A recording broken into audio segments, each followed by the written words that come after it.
Hey Blue Jays, it's story time with me, Mr. Webb, your PE teacher. I'm going to share with you a story that when I was young was my favorite book of all time, Cloudy with a Chance of Meatballs. Illustrated by Ron Barrett and written by Judi Barrett. Sounds like a husband and wife team. Let's check it out. We were all sitting around the big kitchen table. It was Saturday morning, pancake morning. Mom was squeezing oranges for juice. Henry and I were betting on how many pancakes we could each eat. And Grandpa was doing the flipping. Seconds later, something flew through the air, headed toward the kitchen ceiling, and landed right on Henry. After we realized that the flying object was only a pancake, we all laughed, even Grandpa. Breakfast continued quite uneventfully. All the other pancakes landed in the pan, and all of them were eaten, even the one that landed on Henry. That night, touched off by the pancake incident at breakfast, Grandpa told us the best tall-tale bedtime story he'd ever told. Across an ocean, over lots of huge bumpy mountains, across 3 hot deserts, and 1 smaller ocean, there lay the tiny town of Chew and Swallow. In most ways, it was very much like any other tiny town. It had a main street lined with stores, houses with trees and gardens around them, a schoolhouse, about 300 people, and some assorted cats and dogs. But there were no food stores in town of Chew and Swallow. They didn't need any. The sky supplied all the food they could possibly want. The only thing that was really different about Chew and Swallow was its weather. It came 3 times a day, at breakfast, lunch, and dinner.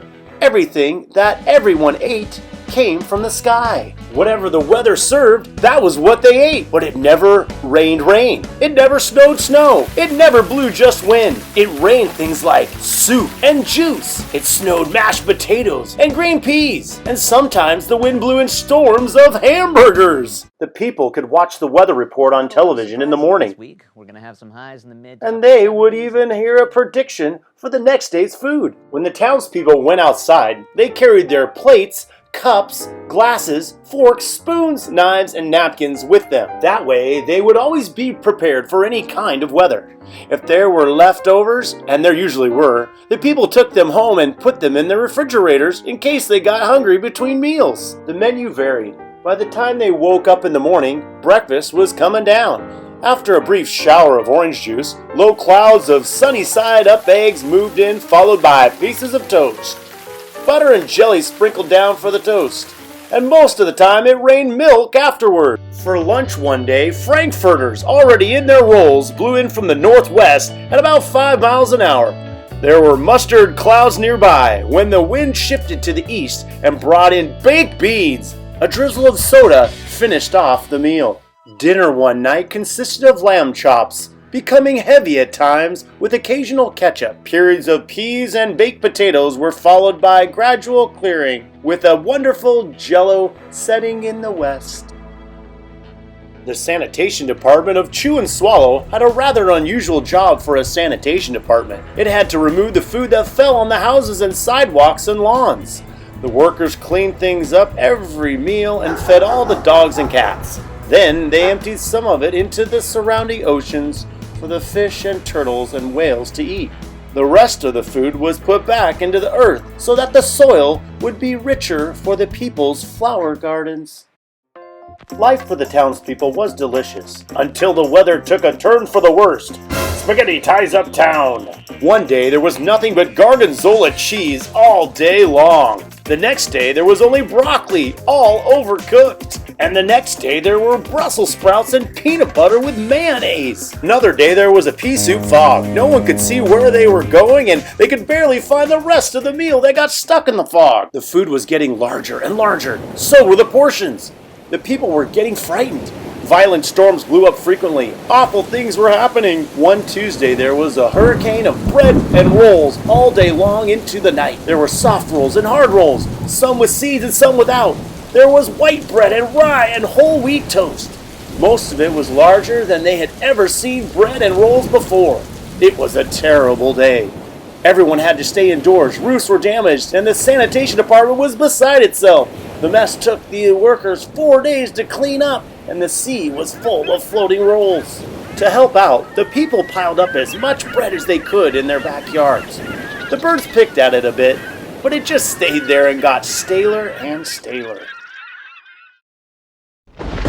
There was a storm of pancakes one morning and a downpour of maple syrup that nearly flooded the town. A huge pancake covered the school. No one could get it off because of its weight, so they had to close school. Lunch one day brought 15-inch drifts of cream cheese and jelly sandwiches. Everyone ate themselves sick, and that day ended with a stomach ache. There was an awful salt and pepper wind accompanied by an even worse tomato tornado. People were sneezing themselves silly and running to avoid the tomatoes. The town was a mess. There were seeds and pulp everywhere. The sanitation department gave up. The job was too big. Everyone feared for their lives. They couldn't go outside most of the time. Many houses had been badly damaged by giant meatballs. Stores were boarded up, and there was no more school for the children. So a decision was made to abandon the town of Chew and Swallow. It was a matter of survival. The people glued together the giant pieces of stale bread, sandwich style with peanut butter, took the absolute necessities with them, and set sail on their rafts for a new land. After being afloat for a week, they finally reached a small coastal town, which welcomed them. The bread had held up surprisingly well enough for them to build temporary houses for themselves out of it. The children began school again, and the adults all tried to find places for themselves in the new land. The biggest change they had to make was getting used to buying food at a supermarket. They found it odd that the food was kept on shelves, packaged in boxes, cans, and bottles. Meat that had to be cooked was kept in large refrigerators. Nothing came down from the sky except rain and snow. The clouds above their heads were not made of fried eggs.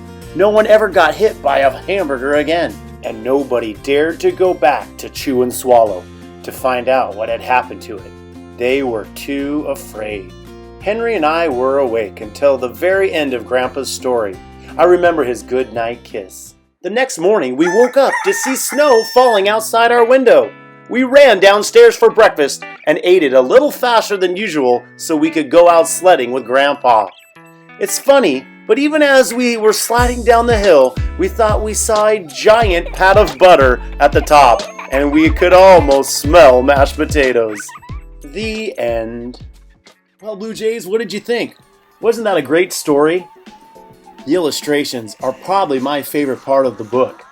All this reading about food has made me a little hungry. Hey, I want to hear from you. Can you comment below? If you could make a wish to have any of your favorite meals falling from the sky, I want to know what it is. You know, for me, a nice big prime rib landing right on my plate with some garlic mashed potatoes would be my wish. Hey, thanks for joining me for this read aloud. Have a great day, Blue Jays!